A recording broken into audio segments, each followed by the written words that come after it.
Congratulations! You're watching an r/MaliciousCompliance video, read by Red. I'm Red. Let's get going with our first story. Here's your 0% idle time. I worked for a company that provides a utility truck, and one of the analytics they monitor is how long the truck stays in place with the motor on. The target number was something like 3%. I consistently was stuck in traffic due to my area being changed to the downtown area of my city, and naturally raised my idle percent. My supervisor began constantly badgering me over the raise of my idle percent, about 10 to 12% higher now. After they decided to give me a written verbal warning, I became the most efficient truck on idler in our branch, and I brought it down to a 0% by shutting the truck off at every stop sign, red light, highway stopped in traffic, in drive-thrus, and instantly off when I got to where I was going. Now, remember, this is a utility truck that is charging my 2 phones, laptop, tablet, and my various equipment's rechargeable batteries. All this juice sucking and no alternator spinning, putting the power back into the truck battery, causing it to die. A lot. Now, the rules the company had made it forbidden for me to jump the truck myself, so I had to call the company and they send out a tow truck to jumpstart it for me. I could do it myself anyway, and probably would have, but they're writing people up out here for petty stuff. And every time I call this tow truck, it takes a minimum of 2 hours for it to show up. I begin doing this multiple times a day, every day, until they figured my truck was broken. It goes to the shop, checks out, they give it back, I kill it again. They end up giving me an entirely new truck. I start killing it. They repeated this process until they give me the 3rd truck. And the manager calls me to ask what my daily routine is. I go through the basics and add in the whole stop at red light, engine off, stop in traffic, engine off, etc. Dude goes, "Why the F are you doing this?" My supervisor wrote me up for my idle time being too high. This is completely ridiculous.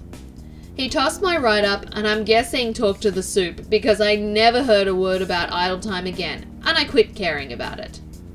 That's my dumb petty story. Tell me to hide the period products in order not to offend male co-workers? Consider it done. Background: I work in a fast-paced healthcare environment where every minute counts, and I have both male and female co-workers on my shift. We have lockers with opaque doors where we're allowed to store our things. When I'm in the office area, I leave mine unlocked for easy access, and I've started keeping a box of tampons in my locker. I've told my female co-workers if they're in a hurry and need a tampon, they're welcome to just open my locker when it's unlocked and I'm in the office and take one, no problem. I got called into my boss's office the other day because a male co-worker of mine complained that me keeping tampons in my locker was disgusting, and he hated that he could see the box whenever my locker was opened. My boss, a male, told me that some men were really sensitive to this type of thing, and that I should try hiding them in a different type of box so I wouldn't offend my co-workers. I asked what the point was, because my co-workers would see someone reaching into a crackers, Pop-Tarts, etc. box and taking out a tampon instead of food anyway. My boss got all huffy and told me that it was for the best and I needed to do it. Well, fine. I made a cover for my tampon box that said, "Mother Earth's Bloody Nutrients Bars with extra gooey nutritious filling," with a photo of a bloody bathtub, and placed it on the box. That was 2 days ago, and I saw the male co-worker open my locker, trying to be sneaky, and he paled when he read the box, got all angry, and I received an email from my boss that my cover wasn't funny, and that I needed to take it down. So, I emailed our HR person a copy of the email, as well as a summary of what happened and the photos of the lockers, the box, and the cover. I also suggested that the male co-worker sit somewhere where he didn't have a direct line of sight to my locker if it really offended him so much. She thought it was freaking hilarious and said I followed my supervisor's instructions, and so I was fine. Nothing else has been done yet, and I'm mostly angry that my time was spent on something as stupid as this and not on patient work. Like, okay, obviously I'm a woman, so I don't get the whole men don't like seeing feminine hygiene products. I mean, they're clean, sealed, in a box. Like, how is it any different than any other thing, you know? Like, what, like, should you find toilet paper disgusting because of what it's going to be used for later? I really don't get it. I really can't put myself in the mindset of these people. If someone can explain it to me in the comments, like a logical reason for it, that would be great, because I really don't get this. Okay, here is our next story. Don't tell people you're leaving.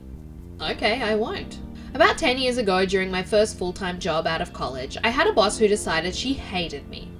I'm not completely sure why, but she would go out of her way to make my life miserable, demoted me to an overnight shift, but wouldn't give me a reason, changed my shift around on a whim without notice, once changed my schedule for the next day after I'd left without telling me, then wrote me up when I didn't show up on time. Stuff like that. She was a monster. So I was looking for another job. When I found one, I went in to give her my 2 weeks notice. This happened to be in the middle of a max exodus for the company, as I was the 5th person to quit over the course of about 3 to 4 weeks.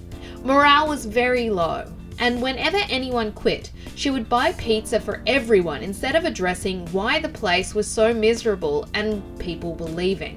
After I gave my 2 weeks, she said, "Don't tell anyone you're leaving."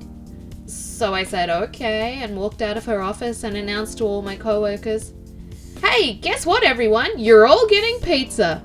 And they instantly knew what had happened. She was very unhappy and I felt great. I served out the rest of my 2 weeks and she never spoke to me again.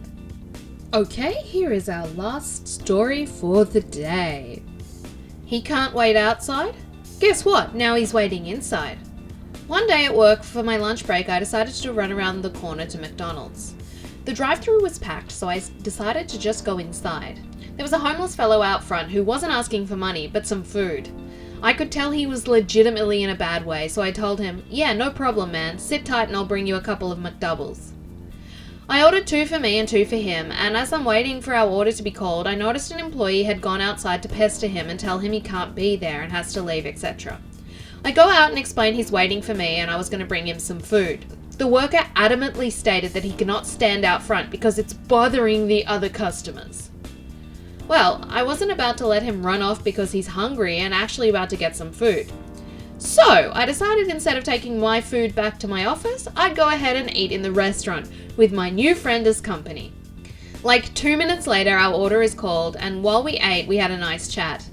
He told me about why he's homeless and why he doesn't trust the shelters here, etc. After we finished eating, we both left the restaurant and parted ways. I never saw him again, but he seemed like an alright guy. Homelessness can happen to anyone, so it's better just to not judge. I love r/MaliciousCompliance stories because they're usually so petty, and I find pettiness so entertaining. I hope you enjoyed them too. Please give the video a like, because I'm pretty sure you enjoyed them if you got to this point in the video. And please subscribe as well if you haven't done that already, and don't forget to click the notification bell. You have to maliciously comply here. Do everything I tell you.